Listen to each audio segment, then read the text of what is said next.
Gising na po.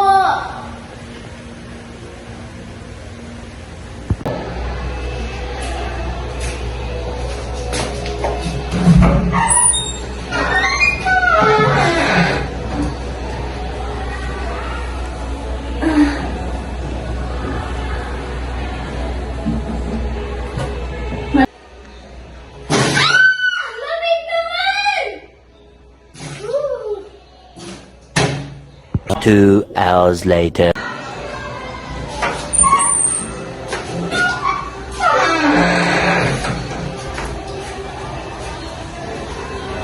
Nay, papasok na po ako. Sige anak, mag-iingat ka ha.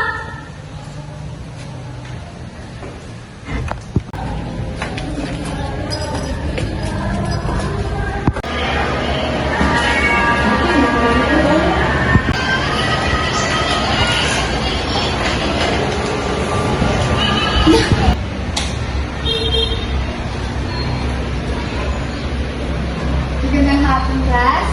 Magandang hapon po, Ginang Binonggo. Maupo kayo. Maraming salamat po. So, kahapon, tinalakay natin ang 8 variety ng wika.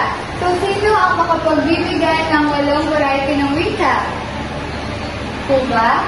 Ang 8 variety ng wika ay dialekto, idiolect, sociolect, pidgin, ethnolect, ecolect, register, at creole. Magaling. Miss Maghanoy, may dadagdag ka pa ba?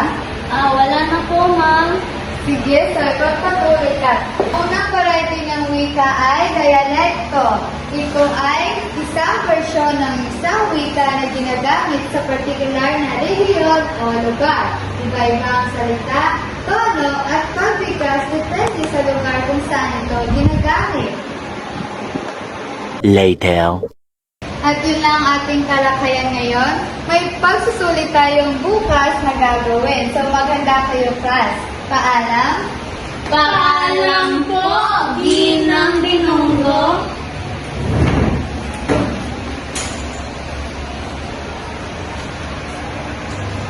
Lizel! May naintindihan ka ba sa tinalakay ni Ma'am kanina? Oo, ang ganda nga ng paksa natin eh. Hindi ko kasi masyadong naiintindihan ang tinalakay ni Ma'am kanina. Manood ko na lang ng video sa YouTube. Sige. Paalam, Lizel! Paalam din sa'yo. Bye!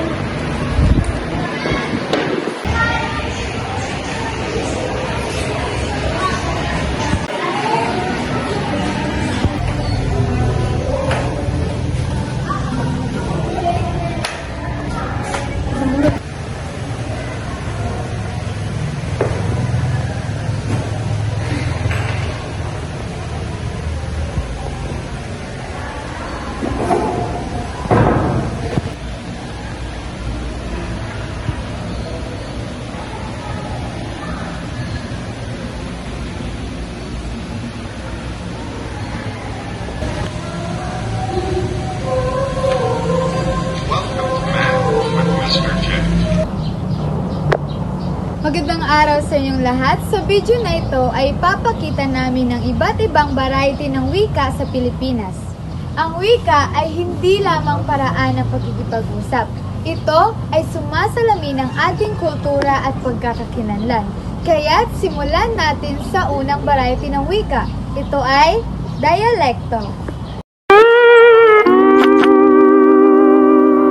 A few moments later. Ngayon, dadako naman tayo sa pangalawang uri ng variety ng wika at ito ay idiolekto. Ang idiolekto ay natatanging paraan ng pagsasalita ng isang tao kasama ang paboritong salita, tono at estilo. Narito ang halimbawa. Guys! Sa Sabado na, di ba? Alam niyo ba? Vibes lang, di ba tayo? Sige, G. Saan kayo pupunta? Beach trip? Or chill lang sa park? Hala! Excited na ako! Gusto ko yung low-key lang. Pero, selfie time dapat, ha? Game! Pero wait! Don't forget ha, magdala tayo ng snacks at drinks para super kailangan natin yun. Go, best! So, ako na bahala sa color at let's make it fun, guys! Yay! Can't wait! This will be epic! Ngayon, dadako naman tayo sa pangatlong variety ng wika at ito ay socialect. Ang socialect ay ginagamit sa partikular na grupo o komunidad. Madalas itong ginagamit ng mga estudyante, grupo, at mga taong may parehong interes. Narito ang halimbawa.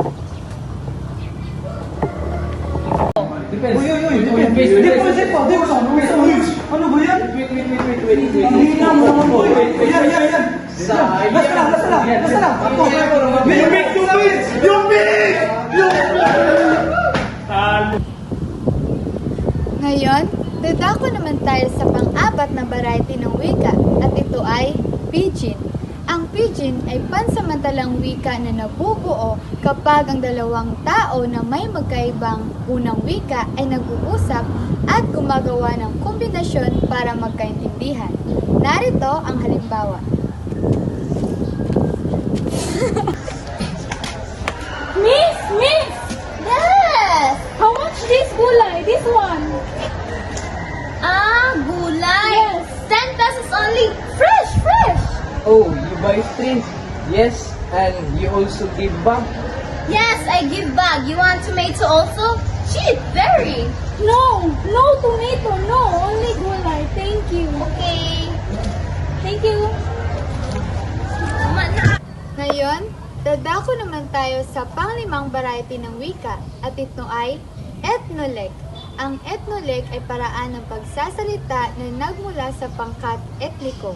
Ito ay sumasalamin ng kultura at identidad ng isang grupo. Narito ang halimbawa.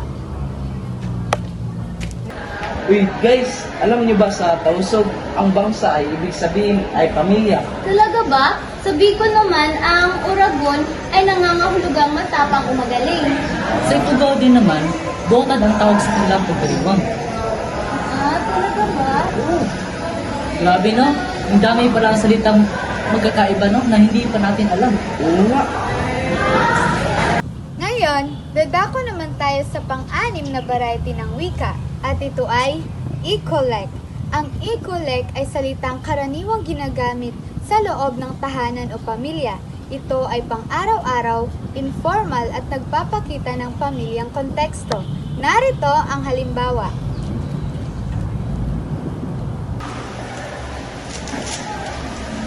Aldrin, boy ko ngayong tabo sa banyo. Sandali lang ate, tatapusin ko na ito pampers ni baby. Uy, bilisan nyo! Lalamig na yung ulam, oh! Ngayon, dadako naman tayo sa pang-pitong uri ng variety ng wika at ito ay register. May 5 uri ang register. Ito ay formal na register, di-formal na register, nananatiling register, konsultatibong register, at intimasyong register. Narito ang kanilang mga halimbawa.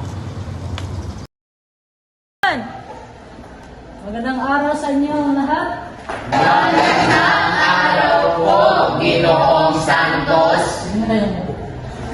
So, ngayon ay tatalakayin natin ang halaga ng wika sa komunikasyon.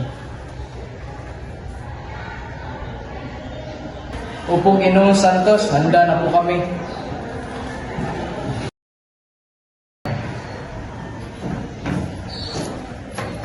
Uy, grabe yung lakad natin kahapon. Oo nga, sobrang nakakapagod. Pero, ang saya.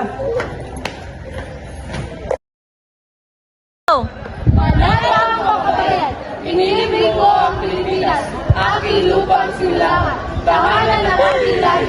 Kinukupop ako at tinutulungan, maging malakas, masipag at marangal. Dahil mahal ko ang Pilipinas.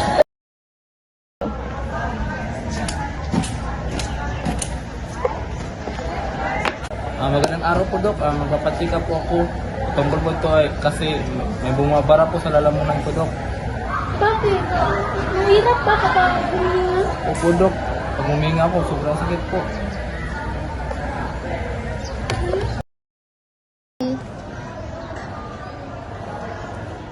Abi, pasabay naman ako mamaya ha. Oo naman, kuya. Ako bahala sa'yo. Ngayon, dadako naman tayo sa panghuling variety ng wika at ito ay Creole. Ang Creole ay nagsimula bilang pidgin, ngunit kalaunan ay naging kompletong wika at ginamit bilang unang wika ng isang komunidad. Narito ang halimbawa.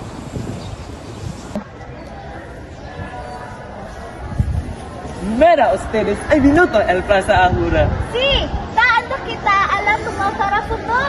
Orang tak compra yung pandas bis ng bill.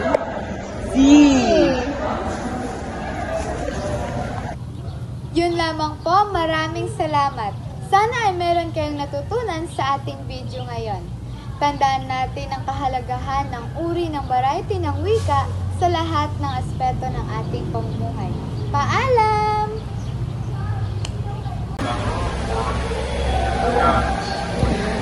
Naiintindihan ko na. Ito pala yun.